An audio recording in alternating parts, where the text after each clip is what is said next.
Bonjour à tous et bienvenue sur la chaîne FreeZone pour une nouvelle vidéo. Le sujet du jour, c'est l'essai Discovery. Je vous propose en quelques minutes de découvrir ce qu'est cet essai, à quoi il est censé servir, quelle est sa finalité, mais aussi les enjeux réels qui ont motivé sa mise en place. C'est parti!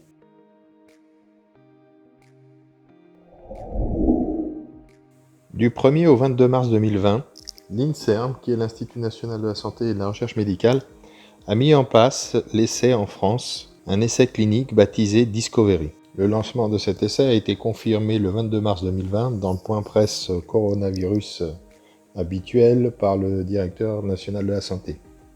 L'INSERM a annoncé aujourd'hui le lancement d'un essai clinique européen destiné à évaluer 4 traitements expérimentaux pour lutter contre le coronavirus.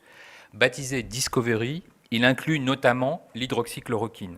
3200 patients européens, dont 600 français, seront inclus dans l'étude qui associe également la Belgique, les Pays-Bas, le Luxembourg, le Royaume-Uni, l'Allemagne et l'Espagne. Ce programme prévoit donc la réalisation d'essais cliniques sur 3200 patients à l'échelle européenne, dont 600 français. Alors comment ça marche? Que vont faire les scientifiques pour mettre en œuvre ces essais? Le principe de cet essai est le suivant. Il s'agit de recruter 3200 malades, ensuite les diviser en 5 groupes. Chacun de ces groupes recevra un traitement différent. Alors les patients du premier groupe ne reçoivent rien, en fait aucune des molécules de l'essai, hormis les soins standards qui leur sont délivrés au service des urgences. Les patients du second groupe reçoivent le remdesivir. Les patients du troisième groupe reçoivent le lopinavir et le ritonavir. Le quatrième groupe, c'est la même chose que pour le troisième, à savoir le lopinavir et le ritonavir, auxquels sont ajoutés l'interféron bêta. Et les patients du cinquième groupe reçoivent l'hydroxychloroquine. Toutes les données sur l'évolution sanitaire des patients inscrits dans ce programme d'essai sont enregistrées au jour le jour, sont ensuite centralisées et analysées par un comité indépendant qui s'appelle le DSMD, le Data Safety Monitoring Board, qui se prononce de 15 en 15 jours en moyenne sur les suites à donner au programme. Bien, les présentations étant faites, entrons maintenant dans le vif du sujet. Penchons-nous sur les incohérences et les suspicions qui tournent autour de ce projet, de ce programme d'essai, qui de toute façon ne pourra être qu'avorté, pour les raisons que je vous expliquerai au chapitre suivant. Tout d'abord, les incohérences de ce programme. La première incohérence qu'on peut relever porte sur l'aspect éthique de cet essai clinique. Les mots employés par le directeur national de la santé dans son discours et notamment sur la présentation aux Français du déroulement de cet essai ont été judicieusement choisis pour que ça ne fasse pas de vagues. Mais décryptons ensemble le discours du professeur Salomon pour lever le voile sur ce qui n'est pas dit et sur ce qu'il faut savoir concernant cet essai. Un essai, ce ne sont pas des tubes à essai, ce ne sont pas des souris, ce sont des malades. Une petite pause pour compléter les propos du directeur de la santé. Ce sont effectivement des malades, mais des malades qui vont servir de cobayes. Je vous explique pourquoi je dis que ce sont des cobayes tout de suite après la fin de la présentation de cet essai par le professeur Salomon. Que l'on traite en milieu hospitalier sous stricte surveillance, mais qui ont donc accès à ces molécules pour tester l'efficacité de ces molécules sur le virus et sur leur évolution clinique. Et donc on observe l'évolution de ces malades.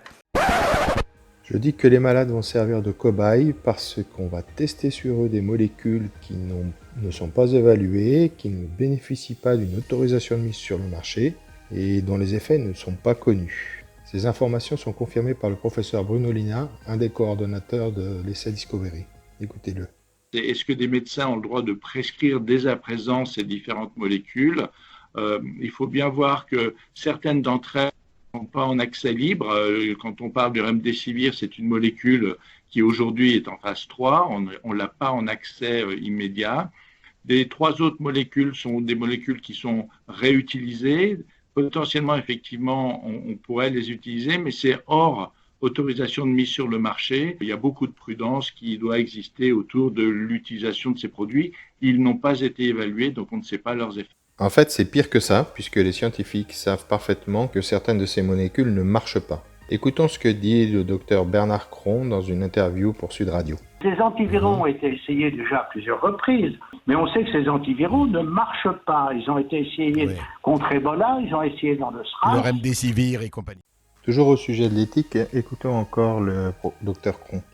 Mais la chloroquine seule, si on voulait faire un essai loyal, il fallait comparer le protocole Raoult aux autres antiviraux. À ce moment-là, on aurait une réponse loyale. Cet essai inclut la chloroquine seule, sans l'azithromycine, ce qui ne correspond pas en fait au traitement du professeur Raoult. Dans un entretien accordé aux médias Marcel, le professeur Raoult a dit, je cite, « Si on avait envie de prouver que ça ne marche pas, on ne s'y prendrait pas autrement. Il y aura une enquête parlementaire après tout ça, et elle sera sanglante, autant que l'affaire du sang contaminé. Passons maintenant aux suspicions autour de ce projet. »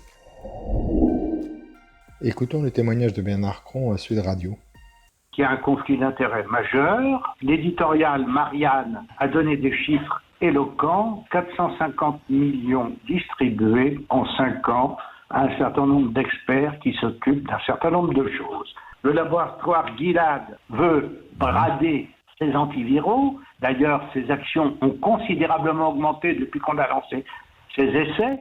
Vous trouverez en fiche info et dans la description le lien vers le site de Marianne et notamment l'article sur les liens d'intérêt avec le laboratoire. Un autre témoignage maintenant, toujours sur Sud Radio, de Serge Rader pour clore le sujet des suspicions. Vous savez, un traitement à 5,19 € la boîte, ça intéresse pas Big Pharma. Big Pharma, elle préfère les médicaments qui sont en test, le Caletra à 186 € ou le Remdesivir, dont on connaît pas encore le prix, mais qui sera pas donné, ou mieux, puisqu'il y a des tests avec l'interféron à des 600, 700 € le traitement. Vous voyez, ça, c'est plus rentable. Les grands industriels ont toujours su tirer parti des grandes tragédies de l'humanité. Là où nous ne voyons que tristesse et désolation, eux ne voient qu'opportunité et profit. On peut dire que cette pandémie arrive bien à propos, vous vous rendez compte, 7 milliards d'habitants sur la Terre à vacciner, c'est un pactole inimaginable. Le mot de la fin maintenant, un extrait d'une interview sur BFM TV et RMC accordée par le ministre de la Santé. On a beaucoup de résultats qui sont sortis, notamment sur l'étude Corimino, qui est une étude parisienne qui a testé, je ne vais pas vous faire l'article, de tous les anti-IL1, tous les anti-IL6, les interférons. Il y a beaucoup de médicaments qui ont été essayés. Pour l'instant, c'est pas génial. Voilà. J'espère que cette vidéo vous a plu, je vous remercie de l'avoir regardée. Avant de nous quitter, pensez à vous abonner, à mettre un petit pouce bleu, à commenter et partager cette vidéo. Merci.